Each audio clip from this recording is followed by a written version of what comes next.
Hello everyone and welcome back to my channel.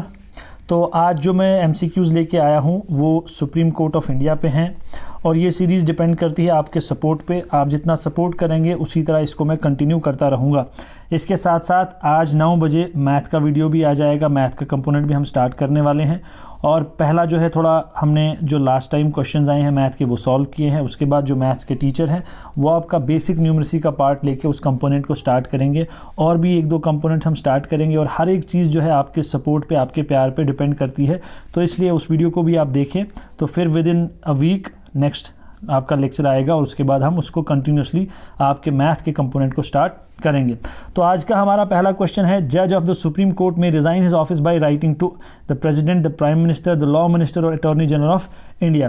तो इसका जो करेक्ट आंसर है वो है प्रेसिडेंट। ठीक, फिर सेकंड क्वेश्चन आपका आता है, A person appointed as judge of the Supreme Court before entering his office has to make and subscribe an oath और affirmation before। तो जो ओथ है वो किसके सामने कौन एडमिनिस्टर करता है? इसका करेक्ट ऑप्शन है प्रेसिडेंट और some person appointed by him. ठीक है, ये सब चीज़ें हमने पढ़ी हुई हैं।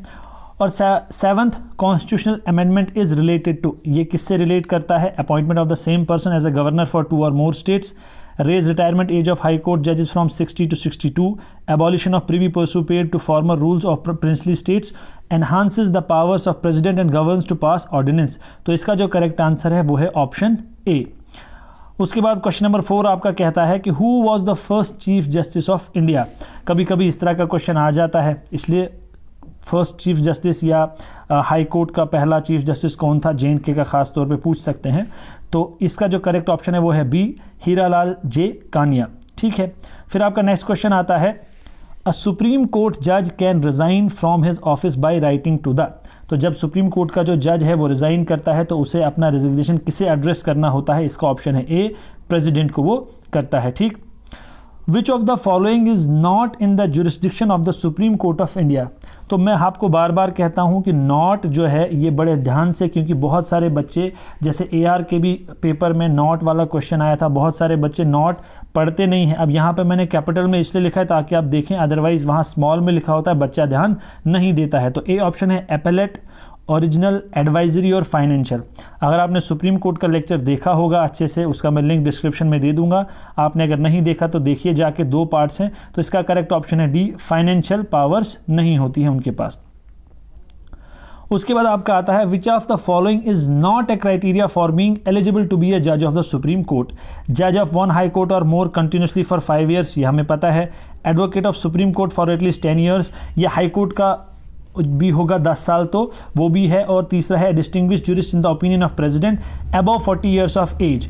तो इसका करेक्ट आंसर है डी, क्योंकि मिनिमम एज हमने आपको बताया है, अगर आप वीडियो ध्यान से देखते होंगे, मिनिमम एज प्रिस्क्राइब नहीं है ना हाई कोर्ट में और ना ही सुप्रीम कोर्ट में। ठीक, उसके बाद आपका नेक्स्ट क्वेश्चन है, What among the following statements is not true about the procedure to remove the judge of a Supreme Court of India?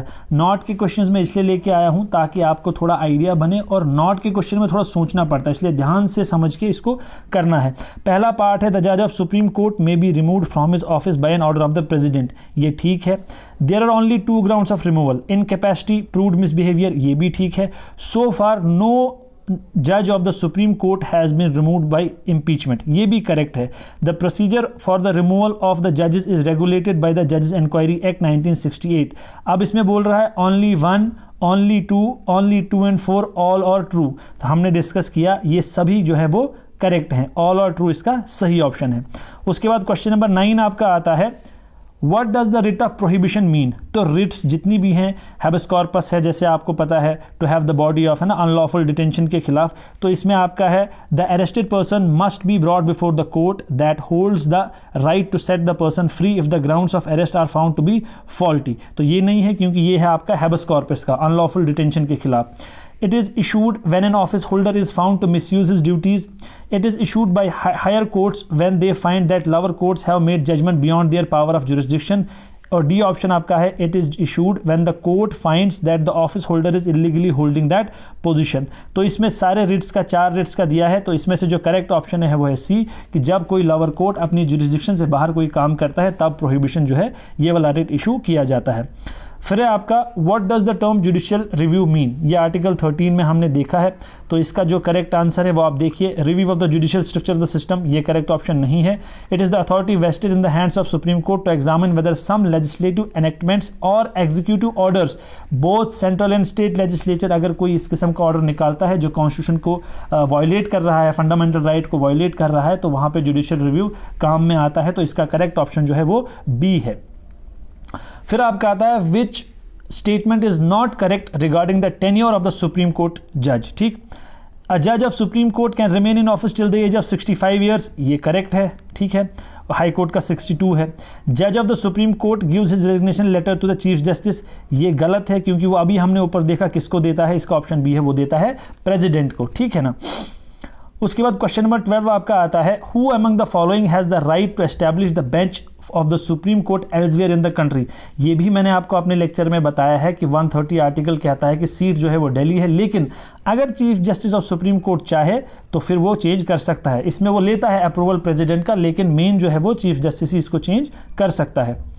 फिर आपका आता है who has the right to transfer a case anywhere in India, president, supreme court, high court, none of the above. तो ये power आप किसके पास है, ये सुप्रीम कोर्ट के पास पावर है कि केस को वो कहीं भी ट्रांसफर कर सकते हैं।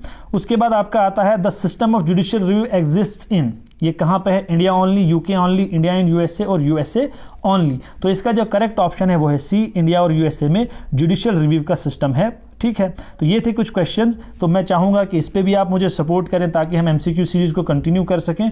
और इसके साथ साथ जो मैथ्स का लेक्चर आज 9 बजे जो है अपलोड होगा, जिसमें पुराने पेपर के क्वेश्चन होंगे, उसके बाद हम कंपोनेंट स्टार्ट करेंगे बेसिक न्यूमेरेसी का, तो उसको भी आप देखें। तो इसलिए हर सीरीज़ का जो है डिपेंडेंट है आप लोगों पे, जितना आप सपोर्ट करेंगे उतनी सीरीज़ में 1-2 कंपोनेंट और स्टार्ट करने वाला हूं, जिसमें साइंस भी है, इकोलॉजी भी है और मैथ भी आपका स्टार्ट होगा, और मे भी फिर हम रीजनिंग भी स्टार्ट करें, लेकिन आपके सपोर्ट पर हर चीज़ डिपेंड करती है। तो चलिए, thank you and all the very best.